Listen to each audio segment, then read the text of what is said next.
That is it, and welcome and g'day everyone, and kia ora to our Kiwi friends over there on the other side of the ditch. Thanks for joining today for August 2025 edition of Learn with Google, our monthly webinar from Google for Education, where every month we get together and we talk about something education related, and we also get you up to speed on some of the latest stuff that's come out of Google in the last 30 days or so. So nice of you to be here today. I just want to acknowledge the traditional custodians of the land upon which we're meeting today. For me, it's the Ngunnawal people down around the Canberra capital district, and honour their continuing connection to land, water and skies, and to also recognise Aboriginal and Torres Strait Islander communities' strength and resilience in the face of colonisation. Now, normally my good friend Steve would be here to do this, and he does this way better than I do, but I've heard him say it enough, I'm going to have a crack. Tihau Māori ora, enga mauna whakahi e nā wā tukikira ki te tūpuna, tēnā koe, tēnā koutou katoa. I apologise if I butchered that, but I gave it a go. We want to just acknowledge and respect the Ngāiwi Māori as tangata whanaua of Aotearoa and commit to upholding the partnership of the Treaty of Waitangi. So Steve does that way better than me, but my apologies if I didn't get that quite right. This is me. My name is Chris Betcher. I used to work for Google, but I currently work for myself, a little company called Crux Learning. And I normally do this with my good pal Steve from Auckland, who does work for Google. But Steve was caught up in something else at the moment. I think he's on holidays in Fiji, if we're being honest. So you've just got me today. Here's what we're going to do today. We're welcoming you here, and then we're going to talk about a brand new tool from Google called Class Tools. We'll do the change log where we talk about what's new and upcoming and has been released in the last 30 days or so. And if we have time at the end, we can open it up for questions. That's the plan.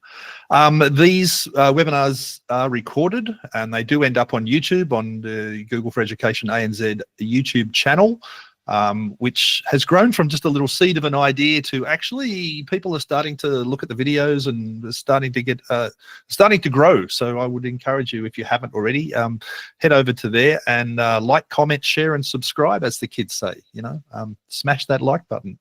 All right, Class Tools. Class Tools was announced as a concept, I think over 6 months ago, but it was only just released last month. So it's one of those things, when we put the agenda for this webinar series together at the start of the year, I deliberately put this one in August because I thought there's a pretty good chance it'll be released by August. And sure enough, they did release it at the ISTE conference in, was it San Antonio, I think, in Texas last month. I've been having a bit of a play with it. I'm going to try and show you a little bit about it. It is a terribly difficult tool to try and demonstrate. Really easy to use, hard to demonstrate, and we'll talk more about that. There are a couple of requirements for Class Tools to work. First of all, you do need to be running Google Workspace for Education Plus. You do need managed Chromebooks for students and managed Chromebooks for teachers. Now, I know a lot of schools use Chromebooks for their kids, but some schools don't use Chromebooks for their teachers. I can see Luke Starzak here in the call today, and Luke did work at a school in South Australia, which did go to manage Chromebooks for teachers and students. I don't know if you want to comment on any of that, Luke. I think it was a pretty decent experience for your school, wasn't it, when they made the switch? Or you can't comment now? No, I'm happy to comment. Yeah, no, it was definitely a very good option. I think one of the things, just to call out there, Chris, as well, that we've done some testing here, is that it also works really well with Chrome OS Flex devices. I hope I'm not stealing your thunder by saying that. No, I actually didn't know that. That's good. Yeah. And I should point out, I did not plan this little interaction with Luke. I just put him on the spot. But thanks, Luke. Yeah, so it does require Chromebooks at both ends for teachers and students. You do need Chrome OS version 137 or above. I think right now the stable version is 138. The beta is 139. So usually probably not a big issue for people if you're keeping your Chromebooks up to date. You do need to be within the same domain. The users need to be in the same domain, which again is pretty normal for schools. There is a little bit of administration set up in the back end that needs to be done. Nothing difficult and nothing you would need to worry about unless you're an administrator. And it does mean that Google Classroom becomes an optional thing. So if you're a school that doesn't use Google Classroom, this could be a great thing for you to get some of those advantages. But if you do have Google Classroom, then it actually integrates really nicely in terms of knowing who your users are in your classes and that kind of thing. From the teacher's perspective, I'm just like, there's a little screen that pops up. What you see on the screen there, that little floating window, that's all that Class Tools looks like. It's a little floating window. And as you go through the stages, you add your students, you assign the resources, you launch the session, and the students do the work. Okay, so it's kind of like, it's a tool for pushing work out to students in a managed way. The other feature that it does have is the ability to look at a student's screen. So you can remotely visit a student's screen to, I'm going to say, help them and provide guidance, but you might say check up and see what they're doing. It's a matter of opinion, I suppose. But you can do that. From the student's perspective, the student sees a panel that pops up, and in that panel is all the work that those students have been asked to do by the teacher. Those screenshots you can see there are in what's called explore mode. In other words, you can see the row of buttons across the bottom. The student still has full access to their device and they can do other things. When the teacher puts it in focus mode, and if I just go back a screen, you'll notice on that very last panel at the top there, there is sliding switch that can be switched to focus mode, just here. When you put it in focus mode, what it does is it actually stops the student from using anything other than the things you've asked them to do. So it's really good in terms of making sure students stay on track if that's an issue. I mentioned there's a little bit of setup for the admin. It's pretty straightforward. If you're not an administrator, just ignore this. You don't need to know this. But if you are an admin, basically, if you go into the admin console for your staff OU, you would turn Class Tools to teacher mode. And for your student OU, you would turn it to student mode. Simple as that. And it just means that the system then knows who is a teacher and who is a student, because the experience is different for both. Okay, that's really all the setup I'm going to do. Now, like I said, this is kind of awkward to demonstrate because it's got the student and the teacher side and flipping between the two. So what I've done is I've pre-recorded a video of myself showing you how this works. So I'm just going to run that. It's about 10 minutes or so long. And it will explain everything from woe to go. So let me do that for you now. And here we go. Luke, can you just let me know, you guys? Well, welcome to this session where I will try to explain to you how Class Tools work. And it's a little bit tricky to demonstrate because it requires both the student view and the teacher view for it to make sense. So you can see these two screens I've got here. The one on the right-hand side, the bluey pinky one, is the teacher's device, and the orangey yellow one is the student's device. Important to notice that both of these devices are Chromebooks, and they're both managed Chromebooks, okay? So you do require a Chromebook at each end, teacher and student, for Class Tools to work. The other important thing is that all the users are in the same domain, and that the administrator has previously gone in and defined who is a teacher and who is a student, because the experiences are quite different for both users. Okay, with that out of the way, let's jump in over here to the teacher device, and you'll see this is Class Tools down here, this little purple logo. When you enable Class Tools in the administration console, that just appears, okay? And you'll notice I've also got one over here on the student device as well. When the teacher clicks theirs, it opens up this little window, and it's a little bit, it looks a little bit different to what most Google tools tend to look like. It's just this little floating window. So really simple, really easy to use. But if I go over here to the student one and click that, you'll notice that the student interface looks completely different. Okay, that's why it's important that we define who is teacher, who is a student. The student device is currently asking for a join code. And so one of the ways a student can join a Class Tools session is simply with a join code. The reason that's important is because if your school doesn't use Google Classroom, for example, you can still use Class Tools. You don't need to have the classroom grouping set up for this to work. The students just join with a code, and it all just works as expected. Okay. But let's just jump over to the teacher device and just have a look how this actually gets set up. Now, the core idea here is the teacher would create a session with a specified group of students with a specified pieces of work, and then they push it out to the students to do that work for a specified period of time. Okay, that's the key idea. So let's just go in. First step, choose our students. You can add the students now. Because I am a classroom school right here, I do all my classroom groupings show up. So if I pop into here to demonstration class, you'll see here is 5 sample students. I've only got one of them over here, so let's just turn these off and just pick in the one we need, but I could choose them all. If I add that student in, and even if I had students in other classroom groupings, I wanted to combine them just for this session, I can do the same thing. I can go in there, pick them from a different session and also bring them in. So you have the option to sort of combine groups and combine classes. Or if a student is not in a classroom group, they can just join with the join code, as you can see there. All right, step 1 done. We've chosen our students. Step 2 is to pick the resources we want our students to interact with. So if I go in here, I have really 3 ways I can do this. One is to just give them a link. So if I choose links, I can paste a link in there to a web page or a resource or a YouTube video or an arts and culture page, whatever it might be. I can say to my students, here's something I want you to go and interact with. I want you to go and look at this. Okay, I paste it in, and I can add as many links as I like. So that's one way to do it. The second way to do it is if you are a Google Classroom school, you can add resources from classroom assignments. So in this example, I do actually have a project set up here about Australian Parliament, and I could tick that and say add that, and it would take all the resources from that classroom assignment and add them into this class tools session. Okay, that's another way you can do it. I'm not going to do it that way right now because I want to show you the third way, which is open tabs. Before I click on this, so this makes sense for you, if I was to open my Chrome browser, you'll notice that I have a window open in Chrome right now, and it's got a couple of things in it. I'm pretending my students are learning about elephants for this example, right? So I've got a couple of web pages open about different elephant facts, and then I've got a quiz that I've made in Google Forms just to sort of ask them to, show their learning, basically. It's not the greatest task, but it'll do for showing you how this works. So some things to look at and some things to do, right? So that's what's currently open in Chrome browser.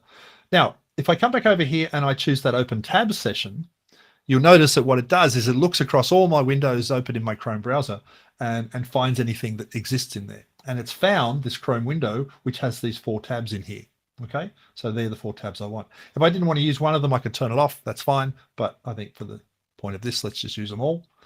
And I say, okay, add those 4 tabs. So I've chosen my students. I've chosen my resources.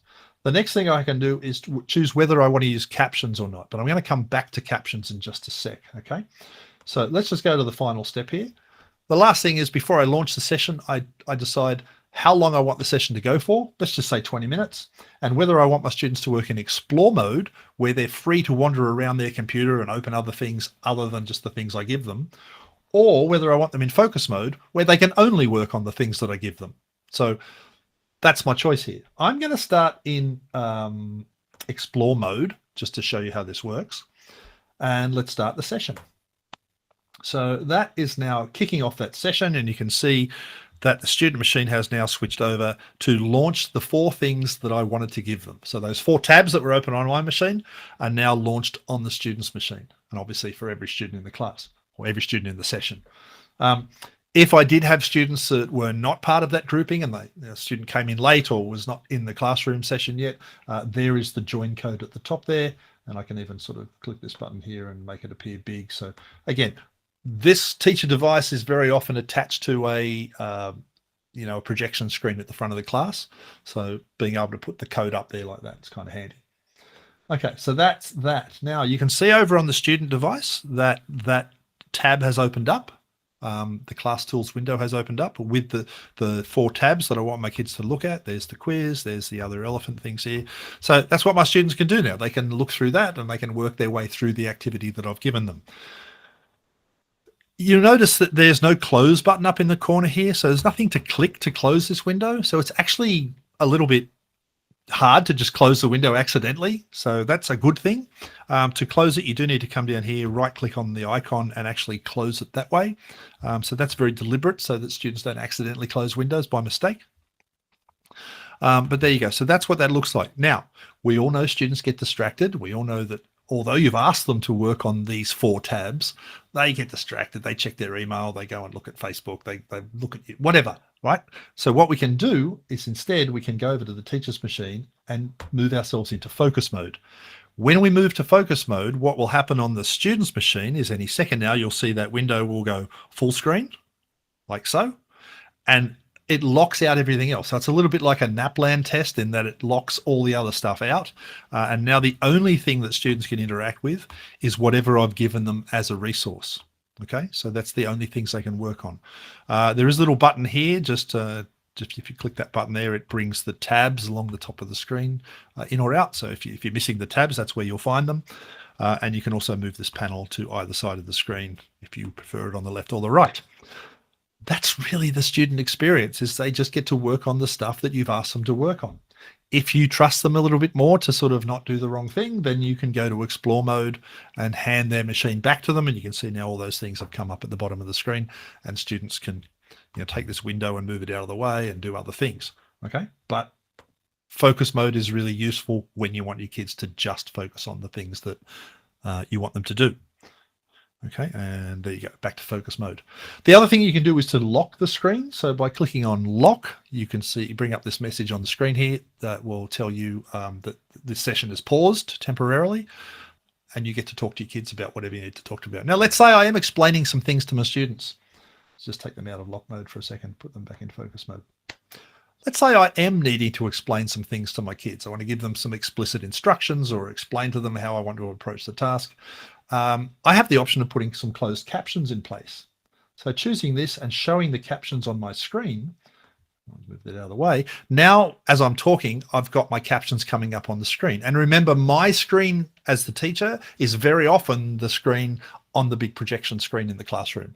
And so the kids now have closed captions for what the teacher is saying. Now, I might decide that I want the kids at the back of the classroom to be able to sort of see it on their own screens, because that's a little hard to see perhaps. So I can say, yeah, look, allow the students to use captions as well. And you'll notice on the student device that show captions of my teacher's voice just went live. And so now a student has the option to turn those captions on as well. Okay, and that'll come up any second. There you go, right. Oh, I haven't turned it on. There you go. There you go. So that is now translating, not translating, it's captioning what the teacher is saying on the teacher's device, big screen, but also on the student's device at their table. Okay. Now, if I wanted my students to see the captions in their own language, I also have the option here to turn on translation. And when I do that, the students now get a button down here to do the translation. Now, I had that from a previous experiment I was doing. I had it set to Chinese, and you can see it's now translating into Chinese. I could switch it to another language. I know our New Zealand friends are probably curious about whether you can do Maori or not, and I believe you can, if I can find it. So now, even though I'm speaking in English, my captions are coming up in Maori. And there's a ton of languages in there, as you can see. Pick anyone. Let's go to Bulgarian, just because we can. And so having the ability to put my teacher instructions into a student's local language, I think is a very interesting proposition. And I can stop translating if I need to do that, and it goes back to English. So that's the translation, that's the captioning. I think it's a really useful tool. I'm just going to turn these off over on the teacher's side here, and you can see that makes them turn off on the student side as well. The last thing, and this is probably not going to work in this demonstration because of the way my network is set up, so I don't want to get your hopes up too much, but if I go to students, and let's go over to the student screen for a second. Let's say my students, this one student is looking at the quiz, but they haven't done anything, and I want to just pop in and see what's going on their screen. I do have the option to go to that student here and view their screen, and that will pop up a window here. And it does take a moment to connect, and it will give a warning on the student screen to say that your screen is being viewed, but it does take a moment to connect. I'm not going to wait for it because sometimes my network here at home doesn't allow this sort of stuff to work very well, but it does work. I've seen it working and it works great, but I'm just going to turn that off for now. But that's how you do it. You can actually just open up a student, look at their screen, and make sure they're working, make sure they're on task, or answer their questions, solve their issues. And there you go. So that's how class tools work. When you are done, when the timer runs out, it will finish and the session will just end. If I need to add more time, I can do that by just clicking this little button here and say adding 5 minutes or 1 minute. Or when I'm ready to finish, I just hit the end session button, and you'll notice what happens. My student device is in focus mode. If I end the session over here, end session, then it will finish that session and it will hand the student's device back so that they now have free to do whatever they want on their computer again. That is Class Tools in a nutshell. Remember, the only caveat here is that both the teacher and the student both need to be working on Chromebooks, managed Chromebooks, and both need to be members of the same domain. Other than that, that's Class Tools. All right. So hopefully, I hope that explanation made sense. It was certainly a challenge to try and put it together in a way that made sense, but hopefully it did. If you've got any thoughts on Class Tools, or is it something you would use? Is it something you would think about using? Like, pop it in the chat. That'd be really cool to hear your feedback. All right, and I will try and turn the page down here. Martin, yes, sir. Huh. Right, yes, Martin. Amazing! I can't believe you've done that so well. That's a very difficult thing to explain. Hey, I've just got a wee question. Yeah. So when you went from the Google Classroom assignment and you sort of launched it, was the Google Classroom assignment a draft and then you launched it from Classroom Tools? Or was it live? I think it was live. Yeah, I think it was live. Okay. It just gives the kids a prompt, really. Could it be a draft? I don't know. I'd have to check that. I'm still learning too, but if you don't have Classroom, like I said, you can just join with a join code. So you start the session and then it generates a join code, and then the student just types it in and they join. But yeah, if they are in a Classroom grouping, they can just jump into there. But you're asking about the actual work, not the students. Yeah, I just opened that up and it was just looking into my Classroom for any, I guess, current work. I'll have to check whether draft mode or live mode. I'm not sure. Good question. Cool, thank you. It looks like a really easy to use and responsive tool. It's super easy to use. Yeah, absolutely. Yeah. Thank you. Cheers. Okay. No worries. Michael says he would definitely use it. When is it available? It is available right now, my friend. You can do it right now. It's as long as you have the specifications, the Workspace Plus, Chrome 137 or above. What was the other thing? Managed Chromebooks at both ends. That's probably going to be the biggest challenge for a lot of schools, because a lot of schools are running Chromebooks for students, but not necessarily for their staff. So, I think there's ways around that. You can have like a small class set of Chromebooks for teachers to use, or you can switch everyone to a Chromebook. That works too. But yeah, there's different approaches. All right. Thanks for the good feedback, guys. All right. If there are no other questions, let me just check.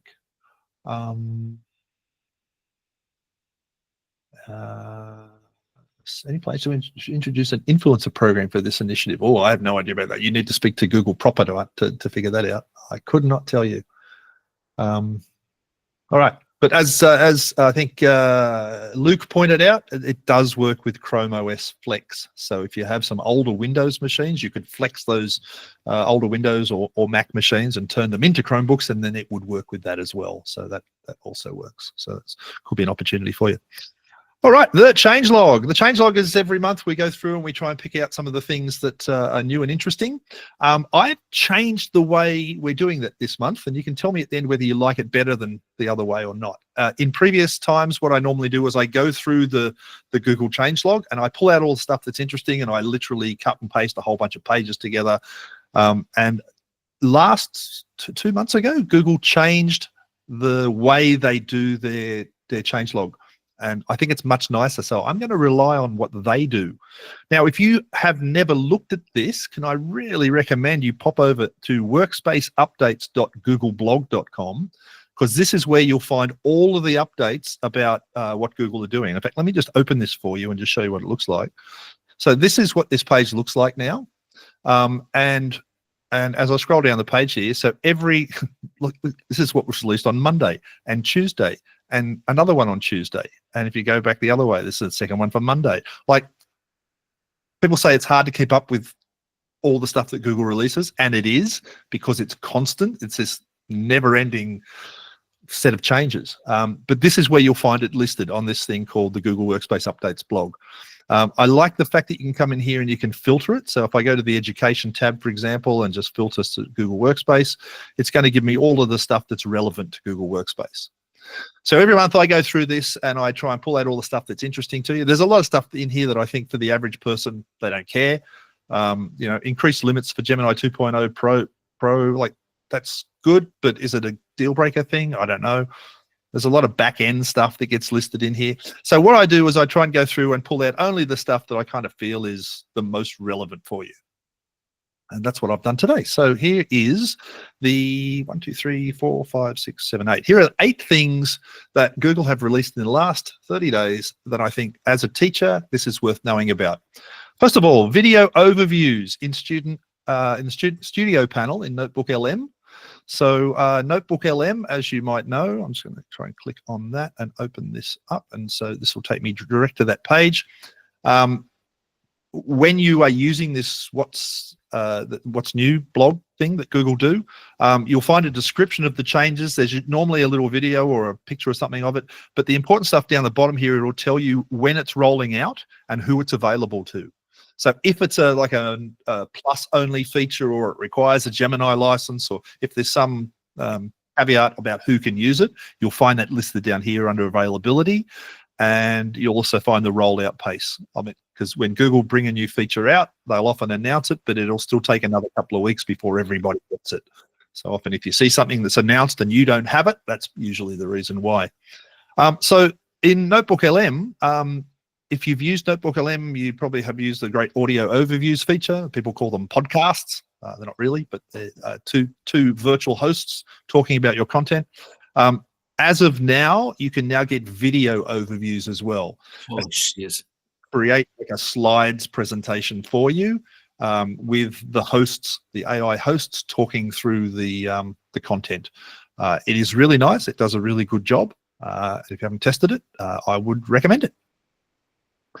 Okay, the second thing that's kind of cool to know is that Notebook LM is now available to all education users. It used to require the Gemini license.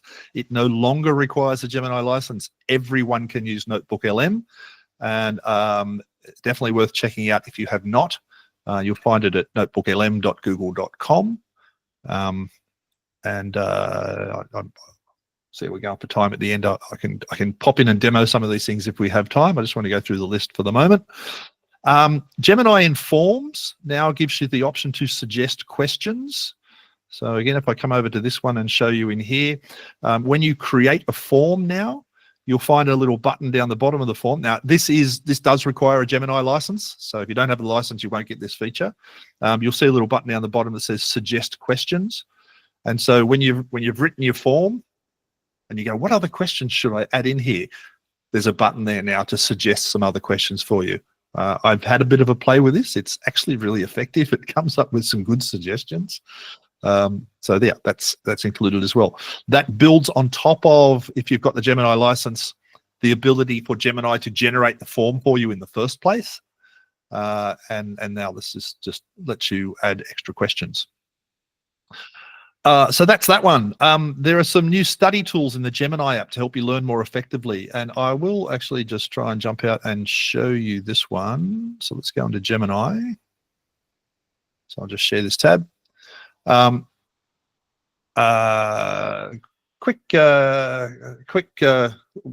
say something in the chat if you are a Gemini user. So if you have used Gemini and you've tried it out, just give us a shout out in the chat there. Yeah, Patrick says, yeah, Gemini works great. Awesome. Martin's giving me a thumbs up. Kate's giving me a thumbs up. Fantastic. So a lot of people here have used Gemini. That's great. Small minor change they made. They moved this prompt bar from the bottom of the screen to the middle of the screen. I don't know, it's a cosmetic thing, but it looks more like a Google search now to me. So you put in your prompt here. Now, what they've done is they've moved this button here to tools, and you can see now there are different things you can do in Gemini. Actually, let me just back up a second and just show in the top corner here, you usually have access to different models. Now, this might be dependent on which license you're using. I am using the Pro license at the moment, so I get access to both the 2.5 Flash model, but also the 2.5 Pro model. Flash is great for most things, but if you do need advanced reasoning or you're in maths or coding, then the Pro model seems to do a better job. But whichever model you choose, when you come down here, you'll get different options. So you've got things like making a video with Veo, or doing deep research, which we've talked about in a previous episode, the canvas, which we've talked about previously, and of course images. This is the thing they've added recently, the guided learning. And the guided learning is, it's essentially Gemini that's been trained to act like a teacher. So if I come in here and I say, what do I want to learn? Tell me about photosynthesis, right? Really dumb prompt. I could have done better than that, but like it comes back and it says, oh, let's talk about that. Okay, this is how I do. To get started, what do you think the photo part of the word photosynthesis refers to? In other words, it's asking me questions. It's not just telling me the answer. It's trying to Socratically discuss this with me in a way that helps me build understanding. And I could respond down here and say, photo means pictures, right? Which is wrong, but let's see how it corrects me. That's a great guess. It's easy to think of photos as pictures, especially how we use the word. But in the word photosynthesis, photo, it comes from a Greek word that means light and so on. So it's more trying to teach me things rather than just simply giving me answers to things. So that's an interesting thing. I asked it yesterday. I've taken up wood turning as a hobby. So I asked it yesterday to teach me about wood turning. And it's come up with this whole thing about teaching me how to use the tool properly and how to make sure, you know, I'm not catching the wood. And it's actually very good. It's very good information. I just wanted to test it with something that wasn't your typical curriculum to see how it responded. And it's actually really, really good. So that is one of the new features there inside Gemini now, this new study tools, the learning mode. If you haven't checked it out, give it a go. The other thing that the Google announced, I keep saying that Google announced in the last 30 days was storybooks. And this, I think, is a really interesting one. Let me go back to Gemini and I'll try and demo this for you. Let's go to a new chat. Now, the storybooks is a gem, and the gems are like custom versions of Gemini that do specific things. So I am going to go in here to Storybook. And actually, I might have made one previously. No, I didn't. Tell me a story about a man called Martin who lives in New Zealand. And Martin, what's your favorite hobby? My favorite hobby would be sailing. And loves to sail. Right, so I could flesh out the prompt more than that, but let's just do that for now, right? So that'll chug away for a few moments, and it'll create a storybook about whatever I ask it to make. So it's writing the first draft now, and it will illustrate the book. And when I first saw this, I kind of thought, oh yeah, but it won't write great stories. And I've got to say, the stories are a lot better than they would be. Yes, Martin. Yeah, I've used it in about 5 different schools in the last week, and it's absolutely amazing because the teacher would put in the names of the kids. Even in a junior room, it works that well for the teacher to read it to it, and the graphics and everything work really well. So it's incredibly good, and it doesn't rely that heavily on the quality of the prompt as you're demonstrating. But obviously, as with any of these things, the better the prompt, the better the output. But I'm a big fan. Thank you for pointing out the lousiness of my prompt. No, it's realistic. The other thing that when it does do this, you'll see it kind of lives inside Gemini for now. It feels like the obvious next step for this is to somehow integrate this into read along so that the stories you generate become something that can be usable in read along. It's not there yet, but I wouldn't be surprised. Tim, you have your hand up. You said the sentence that I was going to say. Need to push into read along. Yeah, that seems like a really obvious next thing to do. But you know, Google, iterate, and do a step at a time. So here's the book it's created, Martin's Sailing Friend. And if I turn the page here, right, in a little blue house overlooking the sea in New Zealand lived a man named Martin. More than anything, Martin loved to sail. Now, there is the option to listen to the book. So if I click that, it should load up a In a voice. little blue house overlooking the sea in New Zealand lived a man named Martin. More than anything in the world, Martin loved to sail. I just changed the voice. Oh, something went wrong. Maybe it didn't Every like- morning, when the sun stretched its golden arms across the water, Martin would take his little sailboat, the Kiwi, out for an adventure. One sunny afternoon at All right. So so that's what it does. It creates these rather lovely books. And I still like the idea of a human reading to kids, but I call me old-fashioned.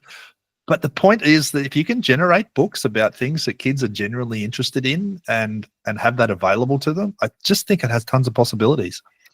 So that is right there now, and you should all have access to that right now. Give me a bigger boat.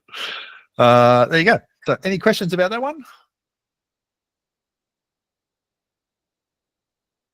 All right. I saw Luke appear, but no questions. Let's go back to our list. Adding AI image editing features to Google Slides and Google Vids. I don't have this live in my account yet, so I can't show you yet. But basically, if you have an image in Google Slides that's, let's say the image is square in format, and you want it to be wide, you can actually pull the frame of the image out and then get Gemini to fill in the gap for you. So to use generative imagery and fill in parts of the image where there isn't anything there. So it's really good for getting pictures in a format or not format. What's the word? A ratio that's correct that you want it in. Really nice. Haven't tried it yet, but it is there. And if you click on that link, it takes you to and it shows you what that's going to look like. I think there's a little demo here. So if you look at that image and you hit the edit button, you can replace the background. Well, you can replace the background with something else. That's the other thing you can do. So here they ask for a minimalistic product shot in studio. So you can see it removes all the stuff that was around it. But you can also, I believe, sort of, no, they're not demoing it there. Or is it, maybe it's the one below. Oh, here's another example here. So like that photo would look better with a yellow background. So replace the background, change color to yellow, and it'll just generate. Now these are all things that an expert user could do in Photoshop, but most people are not expert users in Photoshop. So this is a nice, simple way to get the same end results. But yeah, so that is one of the new features as well. And then finally, the last two here, listen to your documents using Gemini and Google Docs. So there is now a listen tool in your Google Doc, and you might have noticed this if you've been in a doc lately. There's a little button up in the top corner here, but there's also, if you go to the insert menu, I think it's the insert menu. No, sorry, the tools menu. Right, the tools menu, you can add audio, and it'll put a little floating thing, and it will read your document to you. So if you've got something in a doc, and do I have a document open here? Let me find one.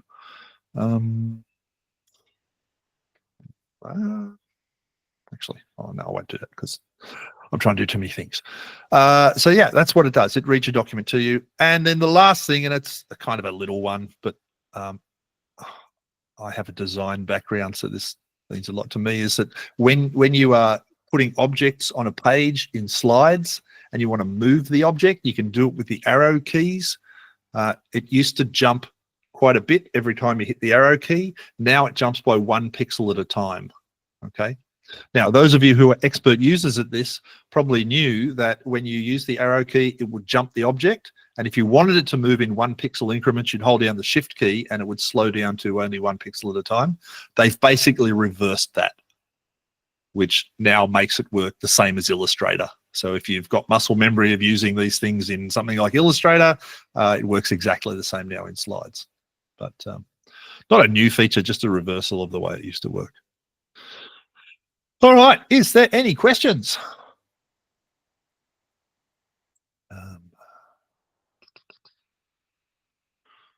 No. Let me, I'm going to open a Google Doc here and just show you the reading thing. Been researching Australian Public Service Level 5 jobs out of curiosity. So this document here is just a list of some stuff, and if you hit this Listen To tab, APS 5, Core capabilities.